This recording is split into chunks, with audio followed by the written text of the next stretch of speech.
कबीर एक साथ बेड पर सोए थे। कबीर की नींद खुलती है। छी, कितनी बदबू आ रही है। कबीर उठकर अपनी माँ के पास जाता है।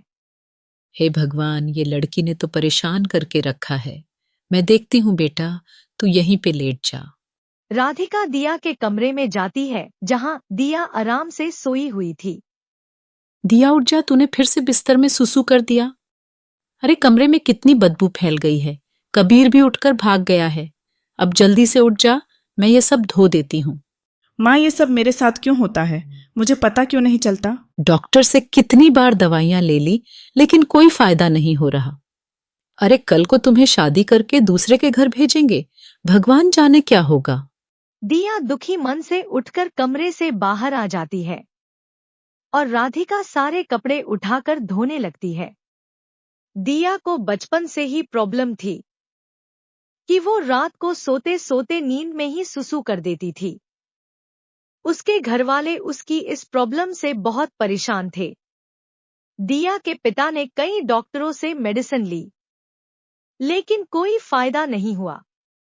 आज दिया 16 साल की हो गई थी, लेकिन अभी भी वही सिलसिला जारी था। एक दिन दिया बाजार से कुछ सामान लेने जाती है। तभी उसकी नजर दुकान पर रखे डायपर पर जाती है और वो कुछ डायपर खरीद कर घर लाती है। अब मैं रात को डायपर पहनकर सोया करूंगी। इसलिए वो अभी भी रात को डायपर पहनकर ही सोया करती थी। ऑफिस में दिया की एक विवेक नाम के लड़के से दोस्ती हो गई, जो दिया के साथ ही काम करता था। समय के साथ दोनों की दोस्ती काफी गहरी होती चली गई। एक दिन दोनों कहीं बाहर घूमने गए थे। दिया भी विवेक को पसंद करती थी, इसलिए वो विवेक का प्रपोजल एक्सेप्ट कर लेती है। उसके बाद दोनों अपने अपने घरवालों से बात करते हैं। घर वालों की रजामंदी से दोनों की शादी हो जाती है, लेकिन विवेक के माता पिता गांव में रहते थे।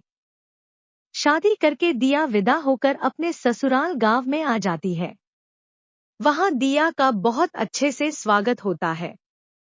गांव की औरतें शहर की पढ़ी लिखी लड़की को देखने आई हैं और दिया की मुंह दिखाई होती है, और कुछ औरतें दिया के पास बैठी थी। हे भगवान, यहाँ कितनी बदबू आ रही है। अरे ओ आशा, यहाँ इतनी बदबू क्यों आ रही है? शादी वाला घर है दीदी, किसी के बच्चे ने कर दिया होगा सुसु कहीं पे। अब किसको क्या बोलूं? दिया की सास इधर उधर देखती है, लेकिन उसे कोई दिखाई नहीं देता। अब कैसे बोलूं, यह बदबू डायपर से आ रही है। सोचा था घर पहुंचते ही चेंज कर दूंगी, लेकिन यहाँ तो आते ही इन औरतों ने घेर लिया। आखिर कब जाएगी ये? कुछ देर के बाद सब औरतें वहां से चली जाती हैं।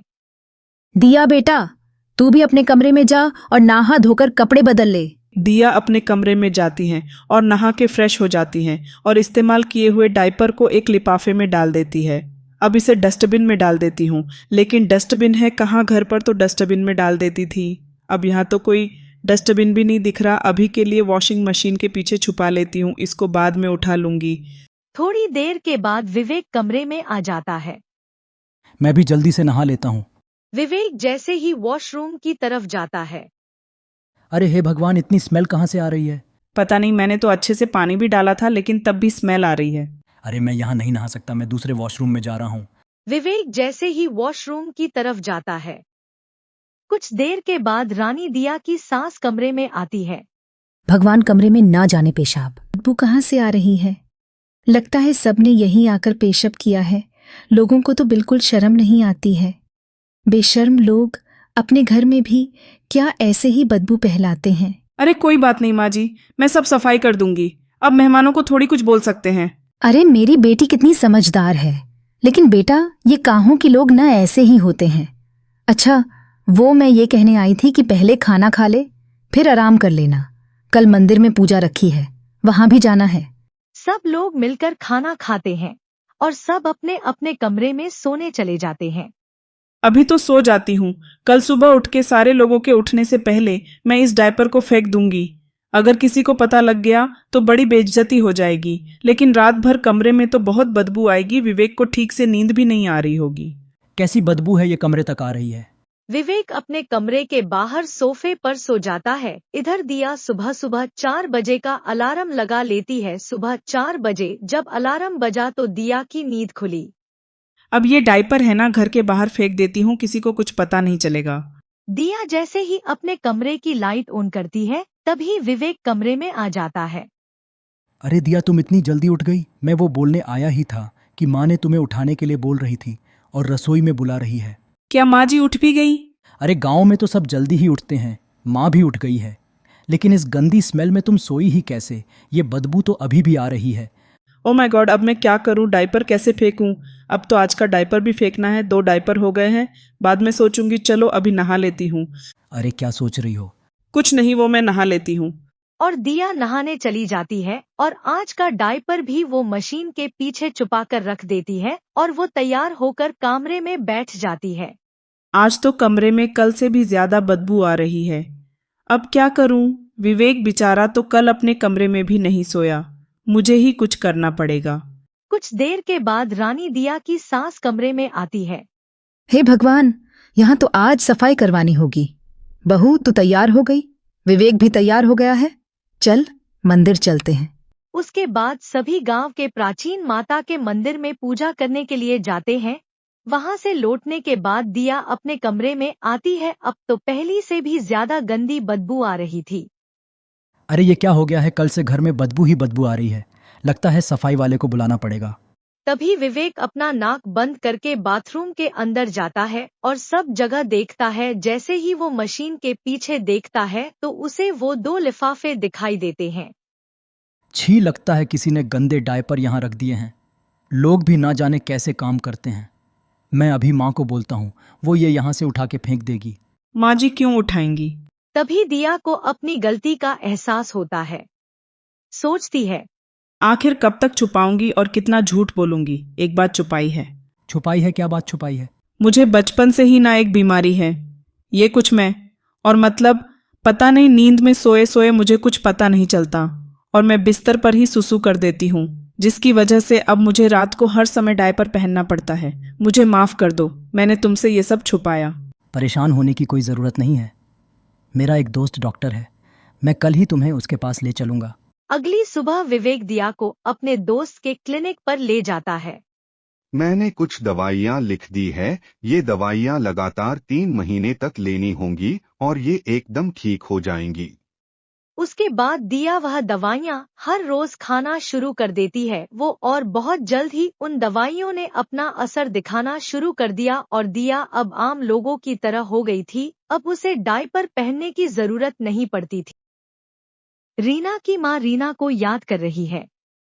जब से रीना की शादी हुई है मेरा तो कोई ख्याल रखने वाला ही नहीं रहा। वो यहाँ थी तब वो मेरा कितना ख्याल रखती थी, लेकिन जब से शादी करके ससुराल गई है अपनी माँ को तो जैसे भूल ही गई है। वो 1 साल होने को है उसे देखा नहीं। आज बड़ा मन कर रहा है उसे मिलने का। क्यों ना आज मैं उससे मिलने चली जाऊं, वो मुझे वहां देखकर खुश हो जाएगी। अब उसके पास तो समय ही नहीं है अपनी माँ से मिलने के लिए। उसके लिए बैंगन ले जाऊंगी, उसे बहुत पसंद है, खुश हो जाएगी। देखकर बेटी के घर खाली हाथ जाना वैसे भी ठीक नहीं होगा। शकुंतला खेत से अपने घर जाती है और बेटी के घर जाने के लिए तैयार होने लगती है। अरे शॉल तो ले लूं, जो मैंने रीना के लिए बनाया था उसे बहुत पसंद आएगा। शकुंतला एक संदूक से शॉल निकालती है जो उसने अपनी बेटी के लिए बड़े प्यार से बनाया था। सब सामान लेकर शकुंतला रीना के घर के लिए एक रिक्शा में निकल पड़ती है और घर से कुछ ही दूर पहले वो उतर जाती है। हाय हाय, यहाँ तो बड़ी ठंड है भगवान, मेरे तो हाथ पैर सुन पड़ गए। तभी सामने से एक मोटरसाइकिल वाला आता है और वो शकुंतला को टक्कर मार देता है। शकुंतला जोर से जमीन पर गिर जाती है और उसका सारा सामान बिखर जाता है और उसके सर और पैर पर चोट लग जाती है और मोटरसाइकिल वाला बिना शकुंतला को उठाए ही वहां से चला जाता है। हे भगवान, मार दिया मुझे। कैसे लोग हैं, एक बार पलट कर देखा भी नहीं। क्या करे, इंसानियत ही नहीं रही लोगों में। शकुंतला बड़ी मुश्किल से उठती है और अपना सारा सामान उठाती है। बैंगन मिट्टी में लकपत हो गए थे और शॉल पर भी मिट्टी लग जाती है। शकुंतला अपना सारा सामान समेटती है और अपनी बेटी के घर के लिए निकल पड़ती है। सर्दियों का मौसम था और शकुंतला ऐसे ठंडे मौसम में बस एक शॉल डाले हुए ही अपनी बेटी से मिलने आ जाती है। हे भगवान, ठंड से मेरा पूरा शरीर कांप रहा है और सर की चोट से खून भी निकल रहा है। रीना मुझे ऐसी हालत में देखकर बहुत परेशान हो जाएगी। शकुंतला बड़े से घर की ओर बढ़ रही थी जो महल की तरह लग रहा था। मेरी बेटी का ससुराल किसी महल से कम नहीं है, रानी बन गई है मेरी बेटी। तो तभी गेट पर चौकीदार शकुंतला को देखकर उसे रोकता है। अरे कौन हो आप, इस हालत में कहाँ अंदर जा रहे हो? मैं रीना की माँ हूँ। रास्ते से आते समय मोटरसाइकिल वाले ने टक्कर मार दी थी। अरे अम्मा जी, आपको तो बहुत चोट आई है। आप चलिए, रीना मैडम जी अंदर ही है। लेकिन अम्मा जी, आप तो लेट हो गई हैं। सब मेहमान तो कब के आ गए हैं? मेहमान आज कुछ खास है क्या? अरे वो आज यहाँ नई साल की पार्टी रखी है न, बहुत बड़े बड़े लोग आए हैं आज। चौकीदार की बात सुनकर शकुंतला थोड़ा संकोच में आ जाती है क्योंकि वो इस हालत में सबकी सामने जाने से कतरा रही थी। चलिए न अम्मा जी, आप यहाँ क्यों रुक गई? रीना मैडम जी आपका इंतजार कर रही होंगी। रीना अपनी माँ को देखती है तो उनकी पास आती है। मेरी बच्ची, अरे वाह, तू तो बहुत सुंदर लग रही है। कैसी है तू? और शकुंतला की आंखों में खुशी के आंसू थे। माँ, तुम यहाँ क्या कर रही हो और ये क्या हालत बनाई है अपनी? बेटा, वो एक मोटरसाइकिल वाले ने मुझे टक्कर मार दी और सर में थोड़ी चोट भी आ गई है। पहले ना माँ, आप मेरे साथ चलो। रीना अपनी माँ को बाजू से पकड़कर घर के दूसरी ओर स्टोर रूम में लेकर जाती है जहाँ कोई नहीं था। अरे माँ, आप मेरे ससुराल आई हो, कम से कम ढंग के कपड़े तो पहन लेती। यहाँ कितने अमीर अमीर लोग आए हैं। अगर कोई तुमको ऐसे देखेगा तो क्या सोचेगा हमारे बारे में? शकुंतला की बेटी हीरे और सोने के जेवर से लदी थी। वो एक बार अपनी माँ से उनका हाल तक नहीं पूछती। बेटा, तू कैसी है? मेरी बच्ची, तू तो बन गई है। मैंने तो कभी नहीं सोचा था कि मेरी बेटी, जो एक छोटी सी झोपड़ी में बड़ी हुई, महलों की रानी बन जाएगी। हे भगवान, नजर ना लगे, कितनी सुंदर लग रही है मेरी बच्ची। शकुंतला जैसे ही अपनी बेटी को गले लगाने लगती है। अरे माँ, दूर रहो ना, जरा अपने कपड़ों को तो देखो, मिट्टी और खून के दाग लगे हुए हैं। आप ऐसे अचानक यहाँ क्यों आई हो? शकुंतला की आंखों में आंसू आ जाते हैं। तुझे देखने का मन कर रहा था बेटा, इसीलिए मैं आ गई। मुझे देखने का मन था? अच्छा, ठीक है, तुम यहीं रुको, बाहर मत आना। घर में कुछ खास अमीर मेहमान आए हैं, मैं थोड़ी देर में आती हूँ। रीना अपनी माँ को घर के स्टोरूम में छोड़कर खुद डाइनिंग एरिया में आ जाती है। शकुंतला बेचारी को कुछ समझ नहीं आ रहा था कि उसकी बड़ी बेटी इतनी कैसे बदल सकती है। शायद कोई बड़े लोग आए हैं, दामाद जी भी मिलने नहीं आए। कोई बात नहीं, रीना के लिए मुझसे बढ़कर कौन हो सकता है? मैं तो उसकी माँ हूं ना। कुछ देर के बाद भी शकुंतला के पास कोई नहीं आता। शकुंतला ठंड से कांप रही थी। कहाँ रह गई ये रीना? अभी तक नहीं आई। कुछ देर के बाद जब मेहमानों के आवाजें आना बंद हो जाती हैं, शकुंतला कमरे से निकलकर बाहर आती है जहां रीना और उसकी सास मेहमानों के दिए तोहफे देख रही थी। देखो, मुझे लगा ही था तुम मुझे कमरे में बिठाकर भूल गई होंगी। देखो, यहाँ अपनी सास के साथ बैठी हो। माँ, मैं आने ही वाली थी। रीना की सास शकुंतला को देखकर अपना मुंह बना लेती है। तुम्हारी माँ कब आई? तुमने बताया नहीं। इनकी तो हालत बहुत खराब लग रही है। वो माँ अभी आई थी। रीना के सास का रवैया शकुंतला को कुछ ठीक नहीं लगा। नहीं नहीं बहन जी, मैं तो बस रीना को देखने आई थी। आप सबसे मिल ली, इसीलिए मुझे अब इजाजत दीजिए, मैं अपने घर चलती हूँ। ये इनकी थैले में न कुछ फ्रूट्स डाल दो, बेचारी ठंड में इतनी दूर से आई है। नहीं नहीं नहीं, ये तो मैं रीना के लिए लाई थी। इसमें हमारे खेत के बैंगन है। बचपन में रीना बहुत खाया करती थी और मैंने अपने हाथों से रीना के लिए एक शॉल बनाया था। बहुत गर्म है, सर्दियों में इसमें ठंड नहीं लगेगी। शकुंतला अपना थैला खोलने लगती है। उसके हाथ ठंड से कांप रहे थे। वो जैसे ही थैला खोलती है तो वो थैला उसके हाथ से छूट जाता है और सारा सामान जमीन पर गिर जाता है। अरे अरे अरे, ये मिट्टी वाली बैगन और गंदा सा शॉल, अरे सारा फ्लोर गंदा कर दिया। माँ, क्या कर रही हो आप? देखो ना, सारी जगह आपने गंदगी फैला दी। अरे आप इसे यहाँ पर लेकर आई हो ना। ऐसी बैगन तो इस घर के नौकर तक नहीं खा सकते हैं। तभी बाहर से नौकर आते हैं और शकुंतला को रोकते हैं। ये शॉल ना माँ, तुम अपने घर ले जाना, तुम्हारे परिवार के काम आएगा। अब अपनी इतनी बेइज्जती होते देख शकुंतला से वहां रुका नहीं गया। वो बस हाथ जोड़कर वहां से बाहर आ गई। कितने मन से गई थी मैं वहां, मैं अपनी बेटी के घर, लेकिन इसने मुझे मेरी औकात दिखा दी। शकुंतला रीना की घर से जा ही रही थी कि तभी रीना का पति कुणाल शकुंतला जी को देखा लेता है। कुणाल जल्दी से अपनी माँ के पास आता है। अरे माँ जी, आप मुझसे मिले बिना कहाँ जा रही हो? और ये आपको चोट कैसे लगी? नहीं बेटा, कुछ नहीं है। वो मैं रीना से मिलने आई थी। अच्छा, अभी मैं चलती हूँ। अरे ऐसे कैसे चलती हूँ? अभी तो आप मुझसे मिले भी नहीं हो और अभी अभी आए हो। रीना, जल्दी से इधर आओ। तभी वहां रीना आती है। जी, वो माँ जी तो अभी जा रही हैं, सबसे मिलनी है। कुणाल शकुंतला को अपने कमरे में लेकर जाता है और डॉक्टर को बुलाता है। रीना भोला से बोलकर माँ जी के लिए कुछ खाना मंगवाओ। देखिए, इनको बहुत ठंड लग गई है और ऊपर से कामजोरी भी है। मैंने चोट पर पट्टी कर दी है और ये कुछ दवाइयाँ है। थोड़े दिन आराम करो, सब ठीक हो जाएगा।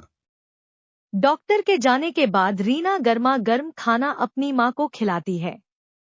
माँ जी, अब आप कहीं नहीं जाओगे, आप यही रहो। रीना खुद आपका ध्यान रखेगी। वैसे भी ये घर जितना हमारा है उतना ही आपका भी है। अपनी दामाद को अपने लिए इतना कुछ करता देख शकुंतला की आंखों में आंसू आ जाते हैं। इधर अपने पति की बातें सुन रीना को अपने किए पर बहुत ही शर्माती है। कुणाल जी मेरी माँ का कितना ख्याल रखते हैं और मैं खुद उनकी सगी बेटी होकर उनके साथ ऐसा व्यवहार कर रही थी। माँ, आप अभी आराम करो। सब लोग कमरे से बाहर चले जाते हैं। माँ, मुझे माफ कर दो। माँ, मेरे से बहुत बड़ी गलती हो गई। ऐसा बोलकर रीना अपनी माँ के गले लग जाती है। शकुंतला भी अपनी बेटी को अपने गले लगाती है और उसे माफ कर देती है।